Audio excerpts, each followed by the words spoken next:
ఆంధ్రప్రదేశ్లో చంద్రబాబు నేతృత్వ కూటమి ప్రభుత్వం అధికారానికి వచ్చి గురువారానికి సరిగ్గా ఏడాది పూర్తవుతుంది. ఈ ఏడాది కాలంలో చంద్రబాబు ఆయన కూటమి నేతలు నారా లోకేష్ టీం చేసిందేంటంటే హల్లికి హల్లి సున్నాకు సున్నా అని ఆంధ్రప్రదేశ్ జనం బహిరంగంగానే చర్చించుకుంటున్నారు. ఎన్నో ఆశలతో తాము జగన్ రెడ్డిని సాగనంపి చంద్రబాబుకు ఓటేస్తే అవన్నీ అడియాసలయ్యాయని సామాన్యులు గగ్గోలు పెట్టే పరిస్థితి వచ్చింది. సామాజికంగా ఆర్థికంగా తమ పరిస్థితి మెరుగుపడుతుందని ప్రతి ఒక్కరూ ఎదురు చూస్తే ఎక్కడి గొంగర అక్కడే ఉండటం మాత్రమే కాకుండా అనేక అంశాల్లో తిరోగమనం కనిపిస్తోంది. రాజమండ్రి మహానాడులో ఎంతో అట్టహాసంగా ప్రకటించిన సూపర్ 6 హామీల్లో ఒక్కటంటే ఒక్కటి అమలయ్యింది. మిగతావి ఎప్పుడు అమలు చేస్తారో ఖచ్చితంగా చెప్పలేని దుస్థితి ఉంది. షెడ్యూల్ ప్రకటిస్తారే కానీ వాటి అమలుకు ఎలాంటి చర్యలు తీసుకోవటం లేదు. ఉచితంగా 3 గ్యాస్ సిలిండర్లలో 2 మాత్రమే ఇప్పటి వరకు ఇచ్చారు. ప్రస్తుతం చంద్రబాబు ప్రభుత్వం కొత్త గేమ్కు తెరతీసింది. సిలిండర్ల బదులు 2,700 రూపాయలు లబ్ధిదారుల ఖాతాల్లో వేస్తామని అంటోంది. అదే జరిగితే కొత్త ఏడాదిలో కొత్త అప్పులకి ఇప్పుడే రెడీ అవుతున్నారని అర్థం చేసుకోవాలి. తల్లికి వందనం, అన్నదాత సుఖీభవ, నిరుద్యోగులకు నెలకు 3,000 రూపాయల నిరుద్యోగ భృతి, మహిళలకు నెలకు 1,500 రూపాయలు వంటి హామీలను అమలు చేయలేదు. ఏడాది గడిచిన తర్వాత 2025 జూన్ 12 తర్వాత తల్లికి వందనం, ఆగస్టు 15న ఉచితంగా మహిళలకు ఆర్టీసీ బస్సుల్లో ప్రయాణం చేసే సౌకర్యాన్ని కల్పిస్తామని సీఎం ప్రకటించారు.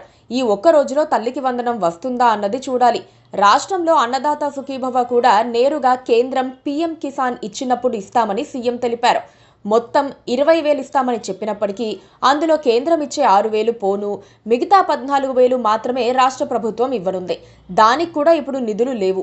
మరో 3 నుంచి 4 నెలల కాలంలో ఈ పథకాలన్నీ అమలు చేయాలంటే కనీసంగా 50,000 కోట్ల రూపాయల నిధులు కావాలి. అంత డబ్బు ఎక్కడి నుంచి తెస్తారో ఏలిన వారు చెప్పాలి.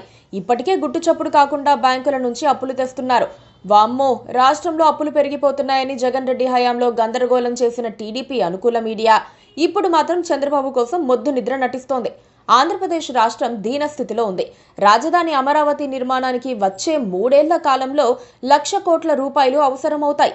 ఇప్పటి వరకు వచ్చిన అప్పు 15,000 కోట్లు మాత్రమే. మిగతావి ఎలా తీసుకురావాలో చంద్రబాబుకు కూడా తెలుసని ఎవ్వరూ అనుకోవటం లేదు.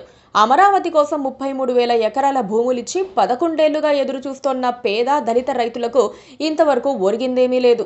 పైగా ఇప్పుడు అమరావతి విస్తరణకు మరో 44,000 ఎకరాలు కావాలంటూ మంత్రి నారాయణ జనంలోకి వెళ్తున్నారు.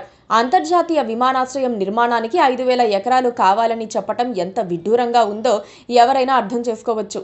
1000 ఎకరాలుంటే లండన్ హిత్రో విమానాశ్రయం కంటే మేలైన ఎయిర్పోర్ట్ కట్టుకోవచ్చు. అసలు కూతవేటు దూరంలో ఉండే గన్నవరం విమానాశ్రయాన్ని అభివృద్ధి చేసుకుంటే సరిపోయే. దానికి మరో ఎయిర్పోర్ట్ ఎందుకని ప్రశ్నించలేక ఏపీ జనం సొమ్మసిల్లి పడిపోయి ఉన్నారు. అంతా అమరావతేనా, మా సంగతేంటని విశాఖ, రాజమండ్రి, కడప, కర్నూలు, తిరుపతి జనం ప్రశ్నిస్తున్నారు. తమకు అన్యాయం జరిగితే మాత్రం ఊరుకునేది లేదని హెచ్చరిస్తూ ఉంటే బయటకు చెప్పలేక చంద్రబాబు మీనమేషాలు లెక్కిస్తున్నారు. పాలనపై కూడా చంద్రబాబుకు పట్టు తప్పిందన్నది చిదంబర రహస్యం ఏమీ కాదు, బహిరంగ రహస్యమే. వైసీపీ పాలనలో చక్రం తిప్పిన అధికారులే ఇప్పటికీ పెత్తనం చేస్తున్నారని చెప్పుకుంటూ కూటమి ప్రభుత్వం టైంపాస్ చేయాలని చూసినా అది స్వయంకృతమే అవుతుంది. కొంతమంది అధికారులు నేటికి కూడా వైసీపీకి నమ్మిన బంటులుగా వ్యవహరిస్తున్నప్పటికీ వారిపై చర్యలు తీసుకోకపోవటం, కనీసం పక్కన కూడా పెట్టడం లేదని పార్టీ నేతలే విమర్శిస్తున్నారు. మంత్రులు, ఎమ్మెల్యేలు, అధికారులు ఇష్టారాజ్యంగా ప్రవర్తిస్తున్నారన్నది కళ్ళెదుటే కనిపిస్తోన్న నిజం. ఎమ్మెల్యేలు బాధ్యతగా పనిచేయాలని, వన్ టైం ప్రజాప్రతినిధులుగా మిగిలిపోకూడదని చంద్రబాబు ఫోన్లు చేసి హెచ్చరించినా ఎవ్వరూ పట్టించుకోవటం లేదు. కొందరు ఎమ్మెల్యేలు అవినీతి అక్రమాల్లో మునిగి తేలుతున్నారు. 5 ఏళ్ల జగన్ హయాంలో వైసీపీ అరాచకాలకు ఎదురొడ్డి నిలిచిన పార్టీ శ్రేణులను పక్కన పెట్టేసి వైసీపీ నుంచి వచ్చిన నాయకులకు పెద్దపీట వేస్తున్నారు. వారితో కలిసి వ్యాపారాలు చేస్తున్నారు. తమ అవినీతి అక్రమాల కోసం సొంత పార్టీనే పనంగా పెడుతున్నారు. వైసీపీ విధ్వంస పాలనకు ముగింపు పలికిన నియోజకవర్గ ప్రజలకు మళ్ళీ దానినే గుర్తు చేస్తున్నారు. Please subscribe to KTV Telugu. KTV Telugu. KTV Telugu channel.